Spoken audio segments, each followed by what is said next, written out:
அப்பா, வழக்குகளில் உண்மையை எப்படி ஆராய்ஞ்சு கண்டுபிடிக்க முடியும் சொல்லுங்க. அதாவது இப்போது நீதிமன்றத்தில் வாதிகள் கொண்டு வரும் சாட்சியையும் பிரதிவாதி கொண்டு வரும் சாட்சியையும் விசாரித்து அதில் தெளிவாக திறமையாக சொல்லக்கூடியவனுடைய வாதம் வெற்றி பெறுகிறது. அப்போது இது உண்மை வெற்றி பெறுகிறதா என்றால் இல்லை.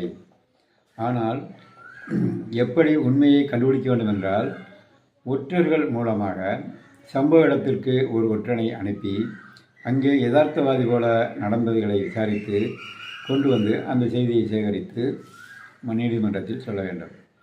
அப்படி ஒருவன் சொன்னதுக்கு பிறகு வேறொரு நாளில் மற்றொரு ஒற்றனை அனுப்ப வேண்டும்.